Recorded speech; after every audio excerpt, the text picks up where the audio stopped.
우리 하나님 말씀 함께 보도록 하겠습니다. 우리 마태복음 26장을 오늘 함께 보죠. 마태복음 26장의 말씀입니다. 우리 69절에서 75절까지를 교독으로 우리 하나님 말씀 함께 보도록 하겠습니다. 우리 찾으셨으면 제가 한 절, 우리 성도님들이 한 절 교독으로 주의 말씀을 우리 함께 봅니다. 69절입니다. 저부터 읽도록 하죠. 베드로가 바깥들에 앉았더니 한 여종이 나와 이르되 너도 갈릴리 사람 예수와 함께 있었도다 하거늘. 베드로가 모든 사람 앞에서 부인하여 이르되 너가 무슨 알지 못하겠노라 하며 앞문까지 나아가니 다른 여종이 그를 보고 거기 있는 사람들에게 말하되 이 사람은 나사렛 예수와 함께 있었도다 하며 베드로가 맹세하고 또 부인하여 이르되 나는 그 사람을 알지 못하노라 하더라. 조금의 곁에 섰던 사람들이 나와 베드로에게 이르되 너도 진실로 그 도당이라 내 말소리가 너를 표명한다 하거늘. 그가 저주하며 맹세하여 이르되 나는 그 사람을 알지 못하노라 하니 곧 닭이 울더라. 우리 함께 읽겠습니다. 베드로가 예수의 말씀에 닭 울기 전에 너가 3번 나를 부인하리라 하심이 생각나서 밖에 나가서 심히 통곡하니라. 아멘. 네, 우리 하나님 말씀 함께 나누기 전에 우리 앞뒤 좌우분들, 우리 성도님들과 우리 평화의 인사, 우리 성도의 교제하도록 하겠습니다. 하나님 우리와 함께 하십니다. 서로 축복할까요? 예, 그래요. 송명 집사님 뒤에 문을 한번 좀 닫아주죠.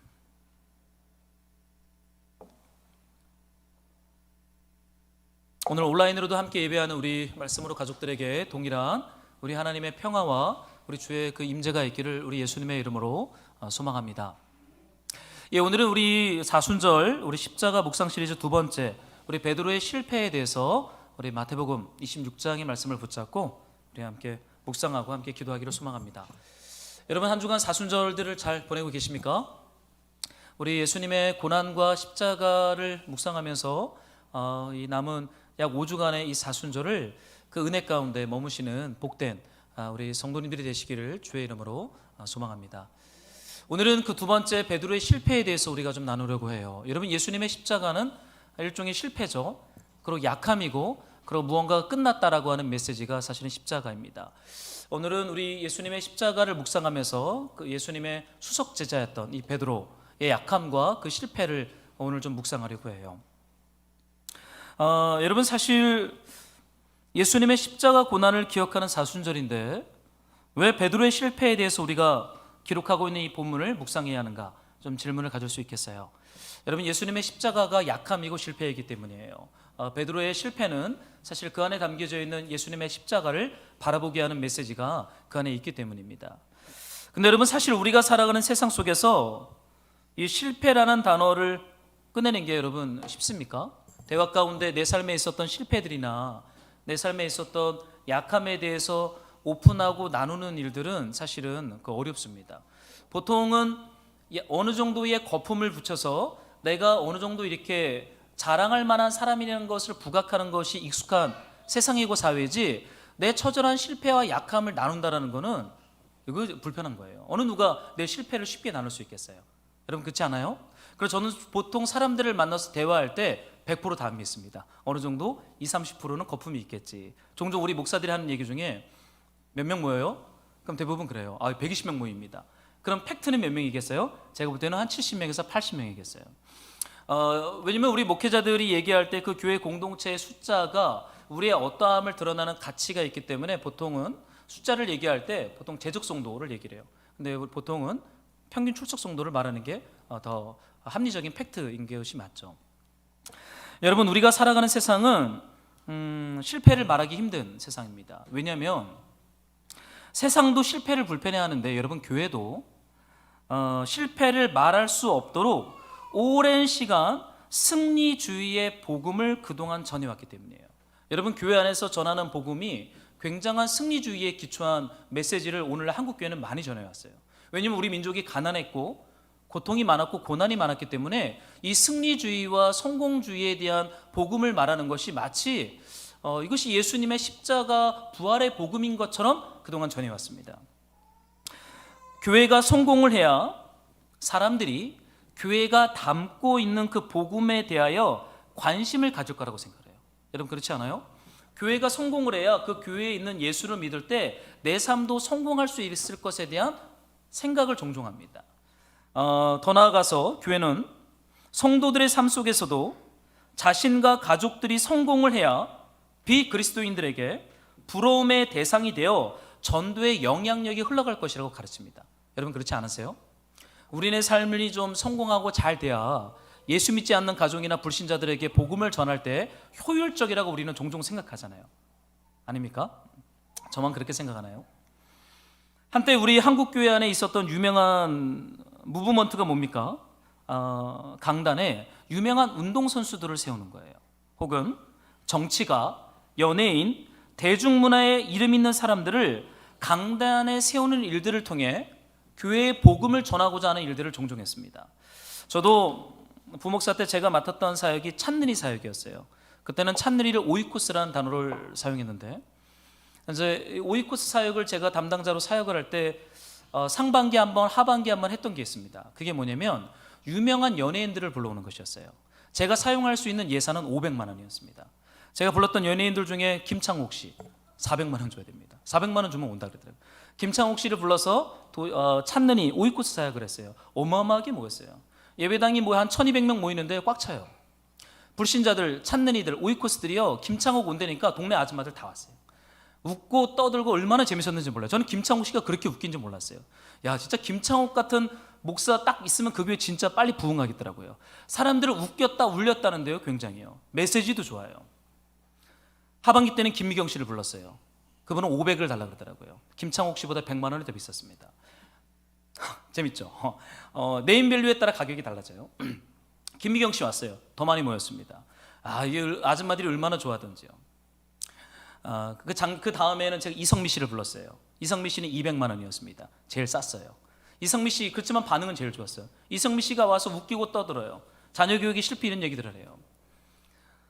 가수들을 부르고 연예인들을 부릅니다. 여러분 동네 사람들 환장하고 교회 사람들 환장합니다. 그러나 우리가 한 가지 깨닫는 것이 뭐냐면 마치 유명 연예인들이 가지고 있는 복음이 그들의 삶의 위치와 그들의 성공 스토리가 마치 예수 그리스도의 십자가와 부활의 복음인 것처럼 연결하는 것은 사실 우리 안에 불편한 메시지를 주는 게 있어요. 그게 뭐냐면 성공하지 않으면 메시지가 없다라는 거예요. 여러분 우리네 삶이 성공하지 않으면 우리가 전할 수 있는 메시지가 없습니까? 그렇다면 그리스도의 십자가는 완전한 실패예요. 그 실패의 이야기 속에서 어떻게 우리가 성공주의, 승리주의의 복음을 발견할 수 있겠어요? 우리가 살아가는 삶의 현장에 그리스도를 따라가다가 당하는 고난과 혹은 그리스도를 따라가지 않아도 당하는 삶의 고난과 어려움들이 있어요. 이 안에서 울려 퍼지는 하나님의 복음과 말씀을 우리가 어떻게 보겠냐라는 거예요. 유명함과 성공 스토리에 길들여지면 우리네 삶에 병들고 아프고 고통이 있을 때 그 안에서 조용히 메아리치는 하나님의 복음을 우리는 못 들어요. 왜요? 성공주의에 길들여졌기 때문입니다. 그래서 여러분 우리가 살아가는 세상은 내 삶에 은밀하게 일어난 실패와 고통을 나누는 것이 불편한 거예요. 누가 그거 나누면 힘들어합니다. 나누지도 않아요. 왜요? 이 성공주의 복음에 그동안 우리가 길들여져 왔기 때문이죠. 이번 주 화요일 날 잠깐 성경 공부를 하다가 한 성도님이 그런 얘기를 했어요. 하나님이 영광을 받으시는 이 주제에 잠깐 얘기를 하다가 장민환 이 체육 선수 이야기가 나왔어요. 기독교인이잖아요. 올림픽에서 금메달을 땄습니다. 근데 그가 금메달을 따고 어떠한 세레모니를 했죠? 이렇게 하나님께 영광 돌리는 무릎을 꿇고 기도하는. 혹은 이영표 씨가 축구공을 골대에 넣고 그가 하는 막 달려가서 무릎을 꿇으면서 하나님 이렇게 하면서 하나님께 영광을 돌립니다라는 세레모니. 여러분 근데 그것을 하며 하나님께 영광이 되냐라는 질문이었어요. 좀 굉장히 좀 이렇게 좋은 질문이죠. 여러분 우리가 어떠한 트로피를 받고 우승을 해야 하나님이 영광을 받습니까? 우리가 사업적으로 성공을 하고 교회적으로 성공을 해야 하나님의 나라가 확장이 되고 하나님이 영광을 받으세요? 만약에 그런 하나님의 속성이 영광 안에 있다면 하나님이 아니죠. 창조주가 될 수 없어요. 조물주가 될 수 없어요. 피조물들의 어떠함에 의하여 좌지우지되어지는 것이 하나님의 영광이라면 우리네 삶은 고달플 거예요. 왜요? 그 하나님을 영광스럽게 하기 위해서 얼마나 고단하게 노력하고 피곤하게 살아야 될 것 같아요. 그렇지 않습니까? 그렇다면 교회가 크게 성장하고 부흥해야 하나님이 영광을 받는다라고 하는 메시지가 진리가 될 수 있다는 거죠. 여러분, 무엇이 하나님께 영광이 된다고 생각하세요? 여러분이 여러분의 삶을 어떻게 해야 하나님의 영광을 받습니까?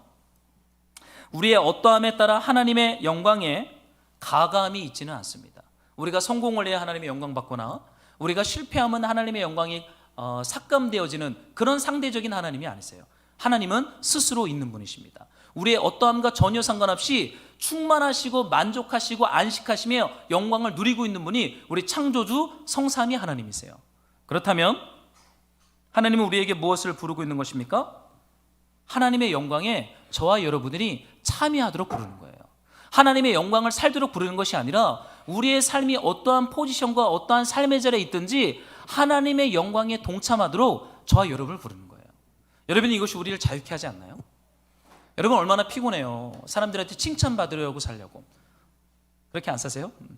혹은 선생님들에게 칭찬받으려고 우리 얼마나 노력했어요. 부모님에게 칭찬받으려고 얼마나 노력했어요. 하나님께 칭찬받으려고도 우리 노력하고 있습니까? 여러분, 우리의 어떠함에 따라 하나님이 기뻐하거나 슬퍼하거나 영광을 받거나 영광이 삭감되는 일들은 없을 거예요. 여러분, 예수님께서 이 땅에 오신 목적을 누가복음 5장이 좀 이렇게 기록하고 있는데요. 한번 여러분들이 31절을 좀 읽어주면 좋겠습니다. 함께 시작.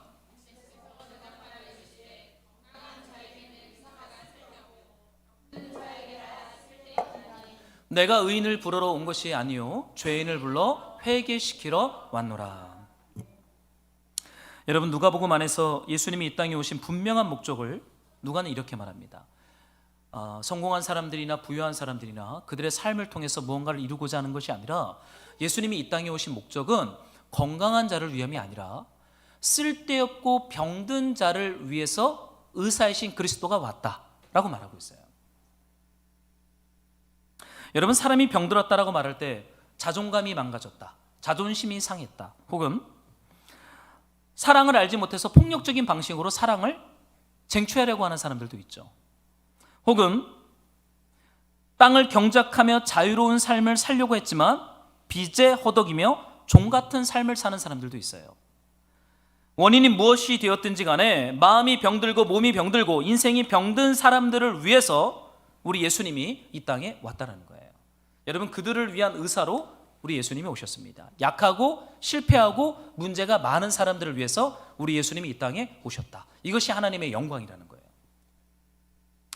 여러분, 마가복음은 예수님이 오신 목적을 되게 어려운 표현으로 이렇게 기록하고 있어요. 저는 누가의 이 표현이 더 쉽고 좋은 것 같습니다. 마가복음은 이렇게, 제가 안 적어놨는데 제가 읽어드릴게요. 1장 15절인데 때가 찼고 하나님의 나라가 가까이 왔으니 회개하고 복음을 믿으라. 어려워요. 때가 찼다, 하나님의 나라가 가까이 왔다, 회개하고 복음을 믿으라. 이것을 예수님이 이 땅에 오신 목적으로 말하는데 좀 어렵고 불편한 내용입니다. 그러나 누가는 명확하게 얘기해요. 예수님이 이 땅에 오신 목적은 약하고 실패하고 병든 사람들을 치료하고 고치고 구원하기 위하여 우리 예수님이 왔다. 쉽게 말하고 있죠. 여러분, 1세기, 지금은 21세기입니다. 1세기 세상에서 예수님의 복음을 가장 먼저 받아들인 사람들이 여러분 누구라고 생각하세요? 복음서를 여러분들 지금도 마태복음을 읽고 있고 묵상하고 있고 우리는 성경을 알고 있어요. 근데 저는 예수님을 가장 먼저 받아들인 사람들을 생각할 때, 제가 1월에 한번 설교했지만 마태복음 비유에는 나중에 온 사람들이라는 표현이 나옵니다. 나중에 온 사람들. 여러분, 그들이 누구입니까? 인력시장에 일하러 나갔다가 오후 5시까지 일을 구하지 못한 사람들. 여러분, 그들이 예수님이 주인으로 있는 포도원의 품꾼으로, 일꾼으로 부름을 받아 거기에 들어갑니다. 여러분, 그들이 왜 오후 5시까지 팔리지 못했어요? 능력이 없고 병이 들고 약한 사람들이기 때문에 어느 누구도 그 사람들을 고용해서 자기 포도밭에 데려고 하는 사람들이 없어요. 그런데 우리 예수님께서 그 약하고 능력 없고 볼품 없고 아무것도 할 수 없는 그 사람들을 불러서 당신의 포도원 천국의 일꾼으로 그들을 부르십니다. 여러분, 이것이 1세기에 예수와 그분의 복음을 가장 먼저 믿고 받아들인 사람들의 특징이었어요. 반면에 신학을 많이 공부하고 성경을 철저하게 연구한 바리새파 출신들은 우리 예수님을 부인합니다. 예수님을 불편해합니다. 예수님을 따라가지 않아요. 왜냐하면 그들은 너무나 똑똑했고 너무나 능력이 있었고, 그들의 똑똑함과 능력을 담기에는 나사렛 예수는 너무나 초라하고 약했기 때문입니다. 여러분, 예수님인 이 땅에 병들고 약하고 볼품없는 사람들이 오셨어요. 동시에 그분의 복음을 받아들인 사람들도 이 나중에 온 사람들과 같은 사람들임을 우리는 알고 있어요. 여러분, 마가복음을 보면 우리 예수님이 말씀의 씨앗, 생명의 씨앗으로 표현이 됩니다. 근데 그 말씀의 씨앗과 생명의 씨앗이 땅에 심겨졌을 때 30배, 60배, 100배의 열매를 받는 사람들이 나와요. 여러분, 그들이 누구입니까? 한번 여러분들이 마가복음 4장을 좀 읽어주면 좋겠어요. 함께 시작.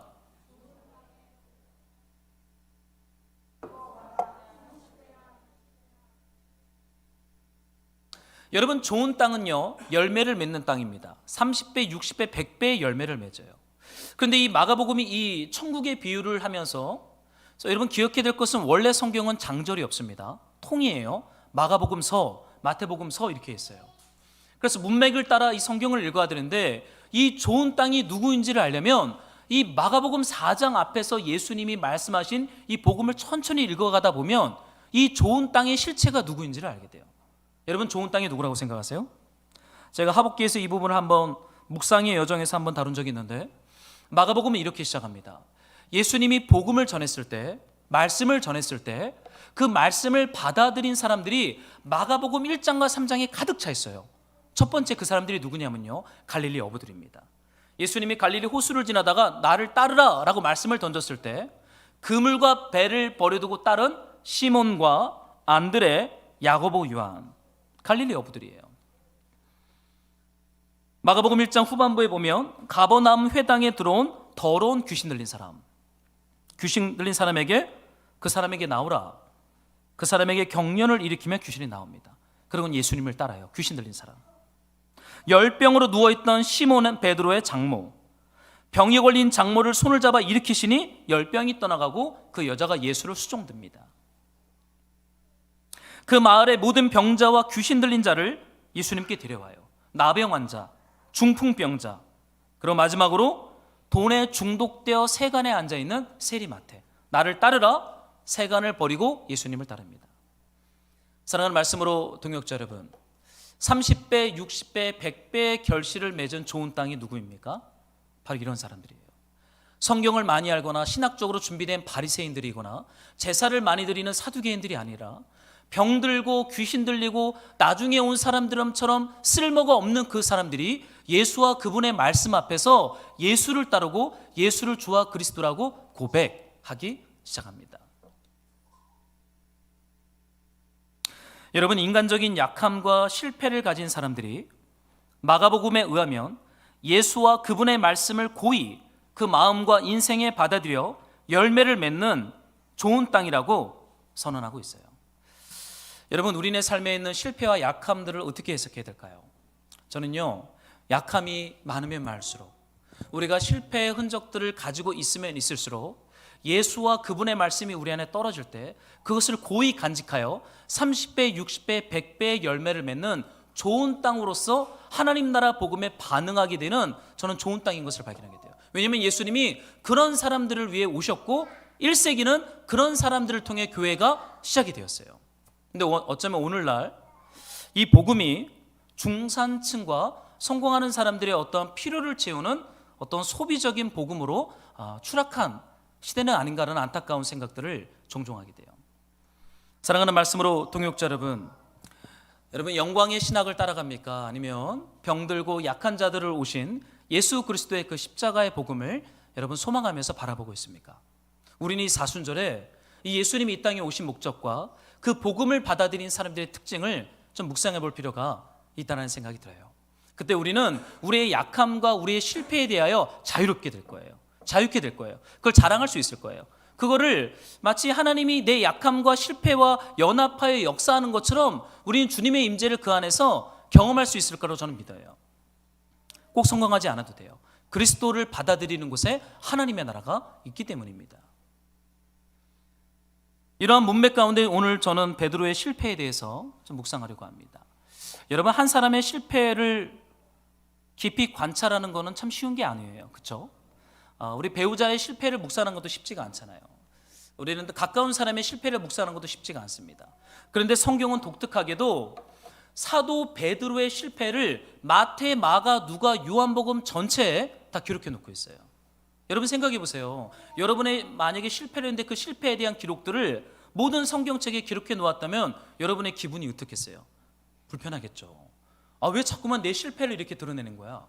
왜 내가 이렇게 배신하고 부인했던 내 실패의 역사를 예수님이 모든 복음서에 기록해서 모든 사람들에게 자랑하듯이 나를 창피를 주고 나를 부끄럽게 하는 거야? 이런 마음 안 들겠어요? 초대교회의 사도가 누구입니까? 베드로예요.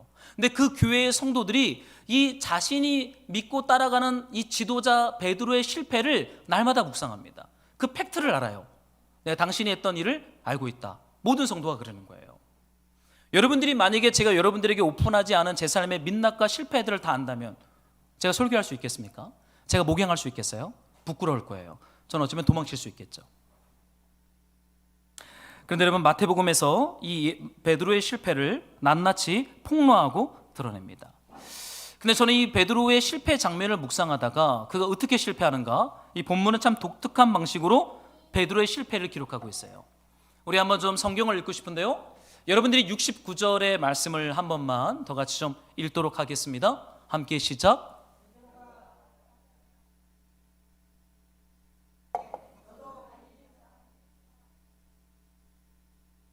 베드로가 모든 사람 앞에서 부인하여 이르되 나는 너가 무슨 말을 하는지 알지 못하겠노라. 여러분 잘 보셔야 될 것은 베드로가 무너지고 실패하는 장면입니다. 베드로는 거대한 문제 앞에서 실패하지 않아요. 여러분, 베드로가 예수님이 대제사장의 뜰 안쪽으로 들어갔고 지금 바깥들에 있습니다. 아마 이 추운 새벽이라 불을 쬐고 있었던 것 같아요. 그런데 어떠한 여자아이, 여종입니다. 이거는 아이예요. 여자아이, 계집아이입니다. 이 여자아이가 베드로한테 와서 말하기를 너 예수님과 함께 있었던 사람 아니냐라고 그냥 던져요.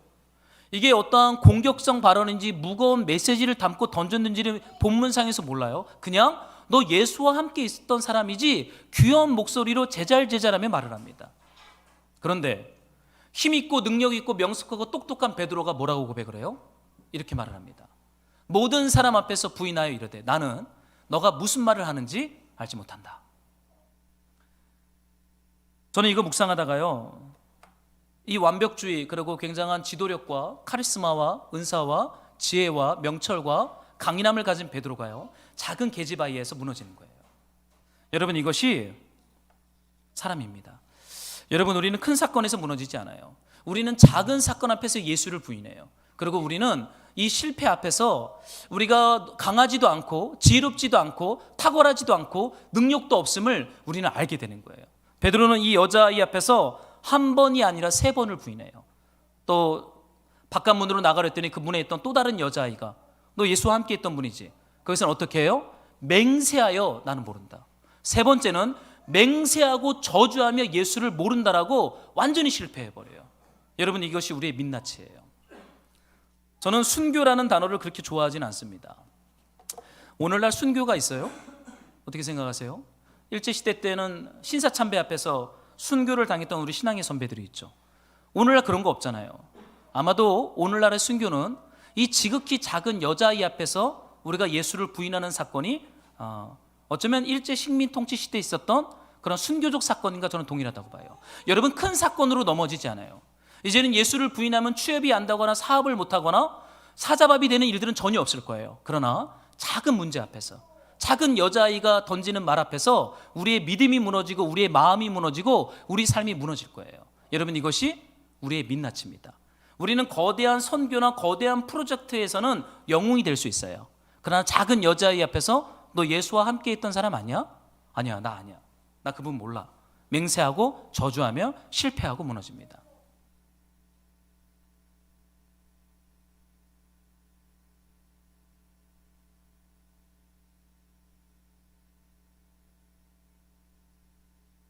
그런데 여러분, 참 여기에 중요한 것이 있어요. 왜 복음서는 이렇게 실패한 베드로의 이야기를 적나라하게 기록하고 폭로하고 있는 것입니까? 지워버리고 싶은 경험이고 기억입니다. 그렇지 않아요? 하나님의 복음 안에서 실패의 경험들을 왜 이렇게 길고 많은 분량으로 기록해 놓았냐고요. 불편해요. 좀 과거 얘기 좀 하지 마. 그 실패 이야기 좀 하지 마. 그래야 되잖아요. 그 과거 얘기 여러분 하지 마십시오. 이거 불편합니다. 그런데 여러분 참 재미난 것은 성경은요, 이 사람들의 실패 이야기로 가득 차 있어요. 여러분, 아담과 하와가 어떻게 실패했습니까? 완전한 상황 속에서 그들은 실패했어요. 하나님이 있었고 보시기에 좋았고 부족함이 없었어요. 근데 실패합니다. 여러분, 아브라함은 어때요? 하나님의 언약의 부르심을 받았지만 실패하죠. 먹고 사는 문제 때문에 자신의 아내를 여동생이라고 말해요. 실패해버립니다. 여러분, 선지자 사무엘은 어떻습니까? 기도를 많이 했어요. 율법에 능통했어요. 그러나 자녀 농사를 망치죠. 사무엘의 자식들은 하나님 믿지 않았어요. 얼마나 이 패언망덕하게 살았는지 몰라요. 자식 농사에서 실패했던 사람이 사무엘이에요. 그걸 성경은 기록하고 있어요. 여러분, 다윗은 어때요? 조금 성공했더니 교만해져서 목욕하는 한 여인을 보고는 불러들여 간음을 합니다. 이것을 한 선지자가 고발했더니 그 죄를 덮기 위해서 그의 남편을 죽이라고 하는 살인 교사 자리까지 내려가요. 다윗도 실패해요.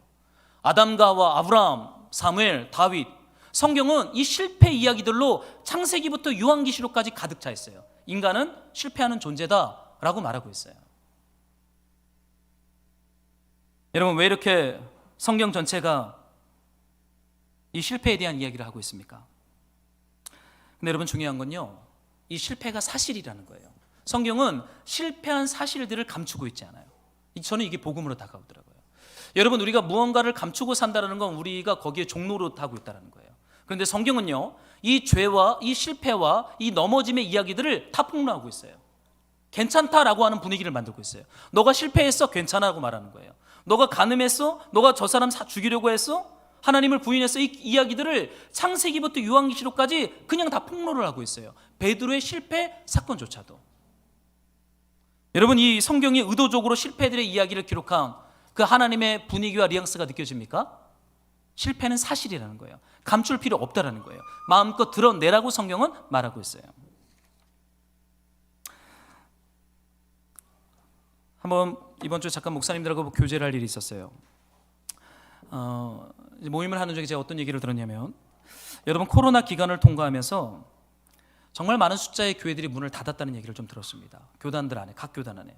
근데 더 재미난 건, 더 놀라운 것은요, 건물을 크게 가지고 있고 중대형 교회라고 불리는 교회들도 코로나 이후에 오프라인 예배가 재개되었을 때 회복이 안 돼요.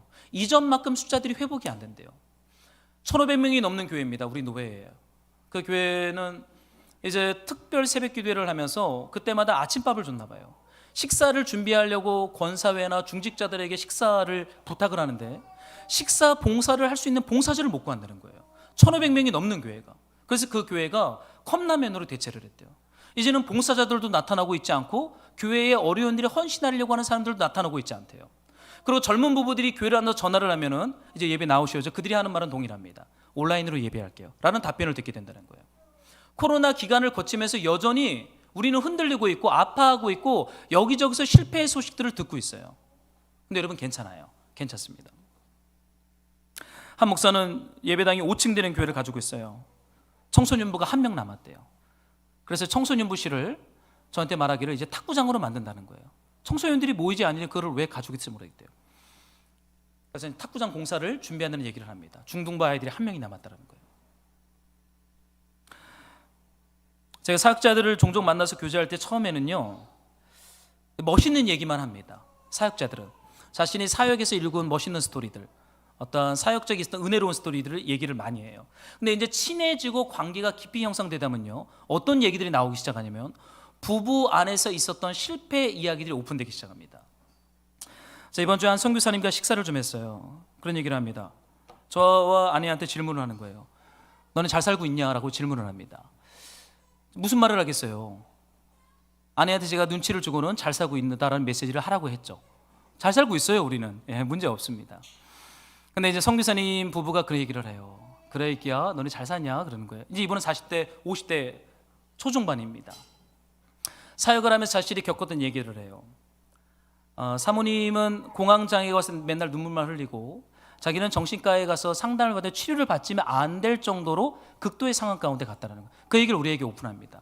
그러니 이제 제가 어떻게 하겠어요? 이제 저도 저의 실패 이야기를 오픈해야죠. 누군가가 실패를 오픈하면 우리는 실패를 오픈할 수 있어요. 여러분, 성경이요, 실패에 대해서 기록해 놓았기 때문에 우리는 우리의 실패에 대해서 자유로울 수 있는 거예요. 성경이 만약에 거룩하고 승리의 이야기들만 가득 차 있다면 이 땅에 병들고 나중에 온 사람들이 자신들의 발언권을 어디 가서 말할 수 있냐고요. 여러분, 성경이 실패 이야기를 말하고 있는 데는 바로 이러한 자유함에 대한 복음이 저는 그 안에 있는 줄로 알아요. 저에게 친한 형님이 있어요. 20살 때부터 지금까지 교제하는 형님입니다. 같은 대학을 나왔고 한 선교단체에서 우리가 평생을 지기로 의탁하고 우정을 맺으면서 훈련받은 동지입니다. 거기도 목회자가 되었어요. 교회를 개척을 했습니다. 인테리어 할 때 돈이 없다 그래서 저희도 그때 개척이었는데 인테리어 비용을 우리가 보내야 할 정도로 열악한 상황이었어요. 일주일을 휴가를 내서 같이 제가 인테리어를 같이 도우면서 교회를 같이 세웠습니다.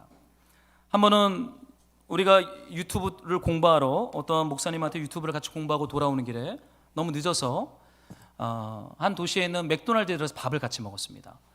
햄버거를 사서 차 안에서 먹으면서 교제를 나누는데 그 선배 목사가 자기 이야기를 하는 거예요. 목회자 가정에서 태어났습니다. 형도 목사고 자기도 목사가 되었어요. 사모님도 목회자 가정에서 태어나서 자기도 사모가 되었고 남동생도 목사입니다. 저에게 자신의 가정을 오픈하기 시작하는데 형님이 미국에서 유학하는 동안 이혼을 하게 되었어요. 가정이 깨져버린 것입니다. 그러고는 돌아와서 이제 아버지의 교회를 물려받아 목회를 해요. 누나도 믿음 좋은 형제랑 결혼했는데 어떤 순간부터 형제가 집에 들어오진 않는 거예요. 생활비만 보냅니다. 제가 그 얘기를 듣다가 야, 그 진짜 못된 놈이네. 제가 쌍욕을 같이 해줬어요.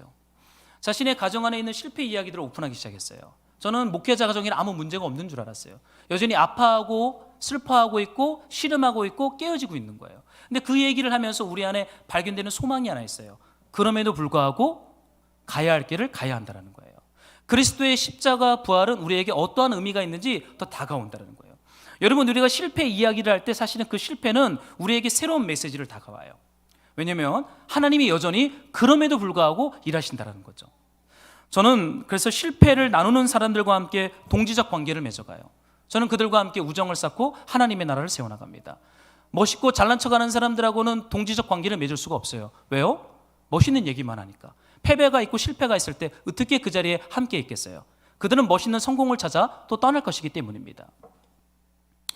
여러분, 사실 우리가 몸담고 있는 교회는 죄인들의 공동체입니다. 여러분 기억하세요. 병든 죄인들의 공동체입니다. 그런데 그 죄인들의 공동체 안에서 우리의 약함과 실패, 문제에 대하여 말하는 것이 쉽지가 않습니다. 왜냐하면 성령 충만이라 말할 때 뭔지 모를 거룩한 삶을 살아야 할 것에 대한 부담감이 있어요. 여러분, 성령 충만하면 죄를 짓지 않습니까? 항상 거룩하고 항상 기도가 충만하고 말씀이 충만합니까? 그러한 승리주의를 가지고 있다면 우리는 우리의 약함과 실패를 못 얘기해요. 기도를 많이 하고 말씀을 많이 보면 실패하지 않을 수 있다고 가르칩니다. 그렇지 않아요. 기도 많이 하고 말씀 봐도요, 여러분 실패할 수 있어요. 우리가 성공할 때 하나님께서 영광을 받을 것이라고 무언으로 압력을 합니다. 거짓말이에요. 비진리입니다. 근데 여러분, 제 아이러니한 것은 하나님 나라의 역사나 교회의 역사는 실패의 역사였으며 그 실패의 자리에 임하는 하나님의 은혜의 역사입니다. 실패를 말하지 않고서는 은혜를 말할 수가 없어요. 나는 실패했습니다 라고 말할 때 은혜가 시작되는 거예요. 나는 죄인입니다 라고 말할 때 구원이 임하는 거예요. 여전히 우리의 능력과 우리의 어떠함을 베드로처럼 저는 절대 주님을 부인하지 않습니다, 죽기까지 주님을 따라갈 것이다 라고 말하는 자들에게는 십자가 그 부활의 은혜가 열리질 않아요.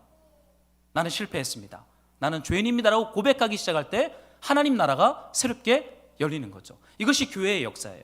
이것이 십자가의 역사고 이것이 부활의 역사입니다. 저는 실패를 말하는 사람들과 함께 하나님의 나라를 지금까지 걸어왔어요. 여러분, 호언장담하는 사람들이 어떻게 하나님 나라 못 가요? 나는 실패했고 나는 가난합니다라고 말하는 사람들이 다 지금 선교사고 다 지금 사역자로 살더라고요. 나는 힘있고 자랑하는 사람들 어디서 뭐 하는지 저는 모르겠어요. 여러분의 삶에 하나님의 은혜가 필요한 실패, 여러분의 약함의 영역이 있습니까? 여러분, 그거 예수님께 올려드리시고 동역자들에게 나누셔도 돼요. 하나님께서 그 안에서 일하시기 때문입니다. 근데 여러분, 참 이 베드로의 실패를 묵상하다가 제가 놀라는 것 중에 하나는 여기 이런 말씀이 있어요. 한번 여러분들이 좀 이 말씀을 읽어주면 좋겠습니다. 함께 시작.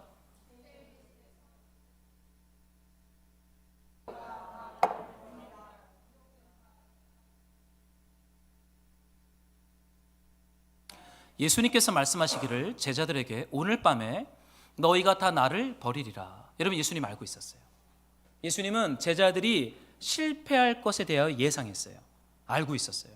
주님은 이걸 모르지 않아요. 우리가 얼마 못 가서 하룻밤이 지나기도 전에 예수를 부인하고 배반하고 실패의 나락에 떨어질 만한 존재인 것을 예수님은 압니다. 오늘 밤에 너희가 다 나를 버리리라.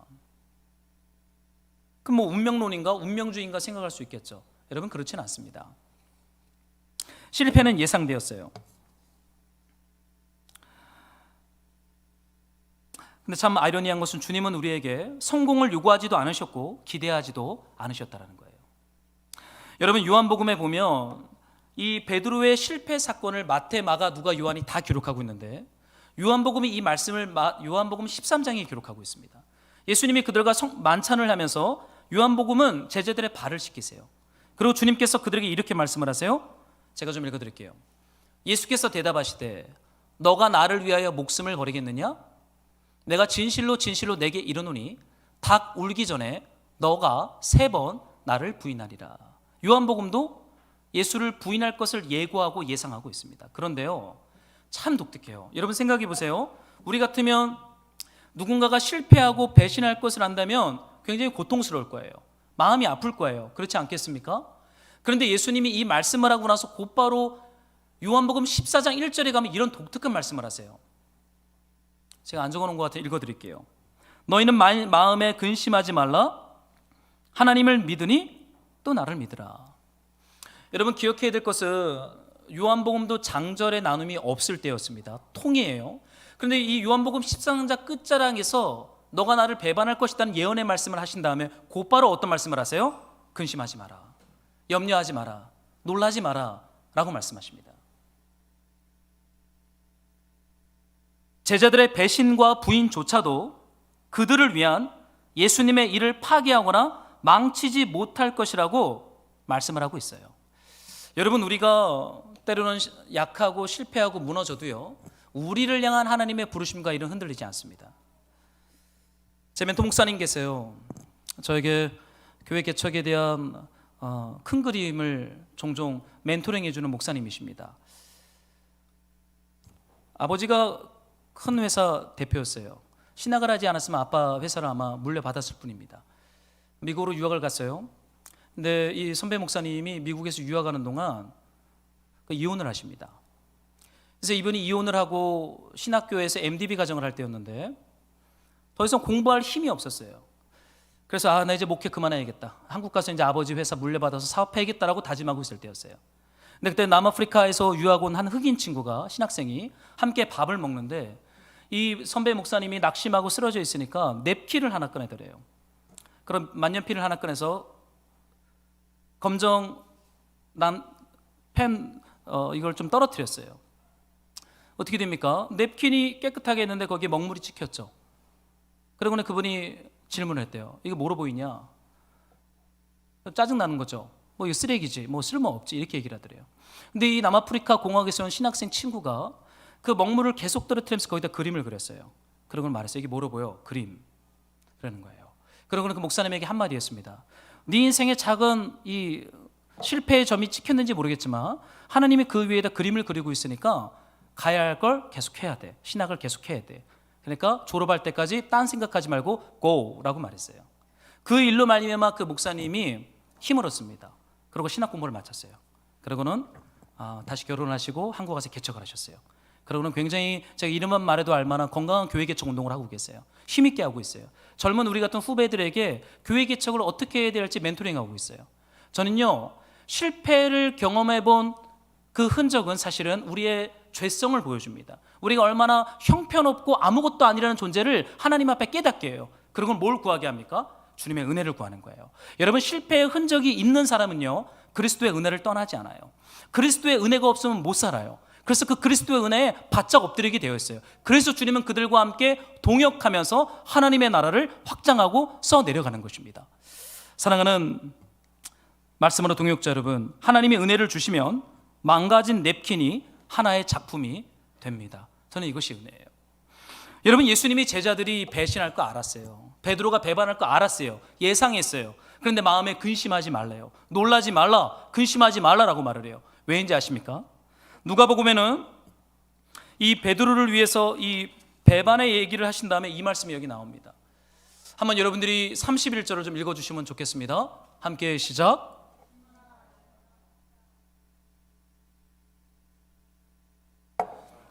그러나 내가 너를 위하여 내 믿음이 떨어지지 않기를 기도하였노니 너는 돌이킨 후에 내 형제를 굳게 하라. 사탄이 너를 밀가부로 하려고 요구하였다. 그러니까 사탄이 너를 시험할 거라는 거예요. 그리고 너는 실패할 거라는 거예요. 그런데 예수님이 말씀하시기를 그러나 내가 너를 위하여 기도한다. 예수님 말씀하십니다. 너의 믿음이 떨어지지 않도록 내가 너를 위해 기도할 것이다 라고 말씀하세요. 누가 기도하신다고요? 여러분, 예수님이 기도하시는 거예요. 예수님이 우리를 위해서 기도해요. 그래서 실패가 끝이 아니라는 거예요. 실패는 오히려 예수 그리스도의 기도 소리를 듣는 하나님의 어떠한 전향점이 됩니다. 이 예수님의 기도 소리를 들어요. 그럼 어떻게 됩니까? 주님께로 돌이키는 것이죠. 저는 이 베드로가 예수님을 다 부인하고 나서 그의 모습이 마지막 75절에 이렇게 나와 있어요. 한번 여러분들이 75절을 성경을 좀 펼치고 좀 읽어주면 좋겠습니다. 여기 같이 읽죠. 75절인데 제가 읽어드리겠습니다. 이에 베드로가 예수의 말씀에 닭 울기 전에 너가 3번 나를 부인하리라 하심이 생각나서 밖에 나가 심히 통곡하니라. 여러분, 예수님이 기도하면 예수님의 말씀이 생각납니다. 여러분, 우리 안에 우리가 실패하는 그 자리에서 예수님이 우리를 위해 기도하면 예수의 말씀이 생각나요.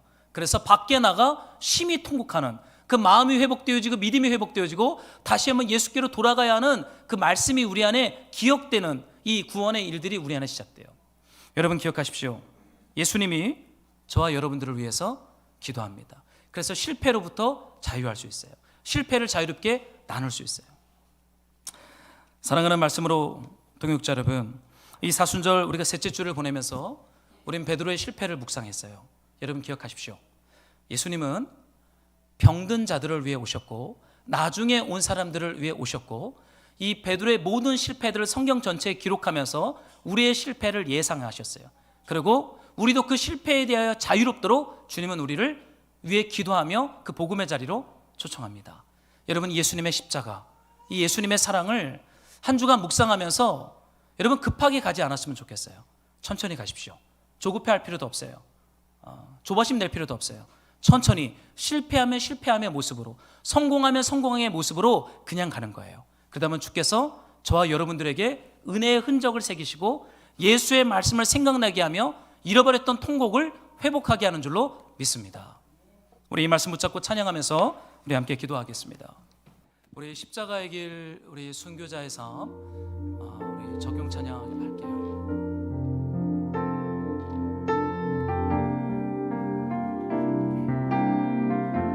내 마음에 주를 향한 사랑이, 주를 향한 사랑이 나의 말엔 주가 주신 진리로 나의 눈에 주의 눈물 채워주소서. 우리 한 번 더. 내 마음에 주를 향한, 내 마음에 주를 향한 사랑이 나의 말에 주가 주신 진리로 나의 눈에 주의 눈물 채워주소서.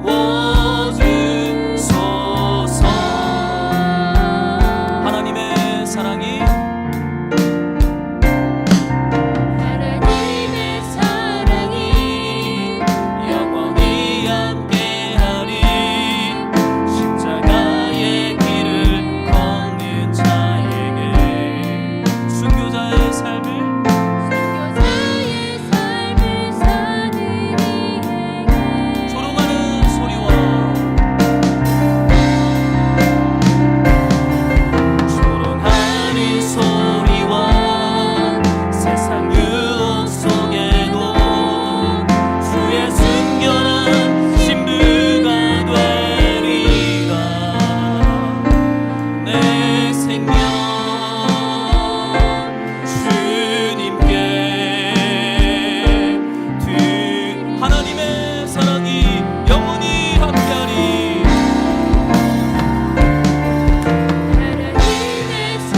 그리스도의 십자가 사랑을 우리 기억합시다.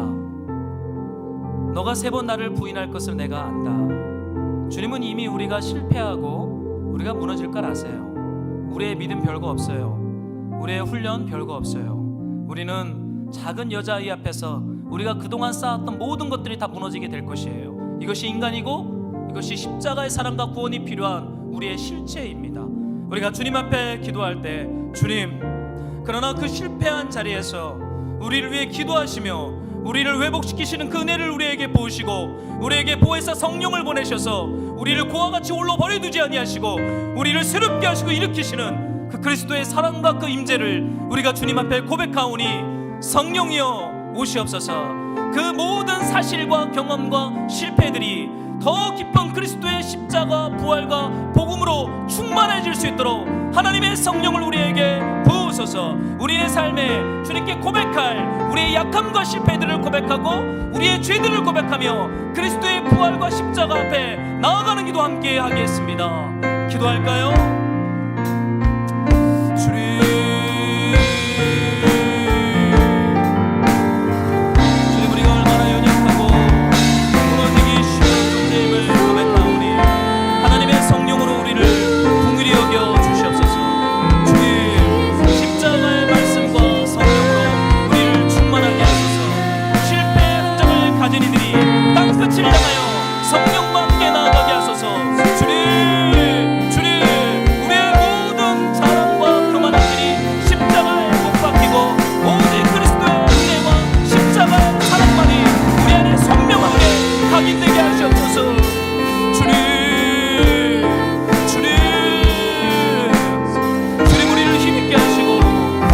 사랑과 하나님의 말씀과 성령으로 주님 우리를 충만하게 하소서. 예, 주님 그렇습니다. 예, 주님 그렇습니다.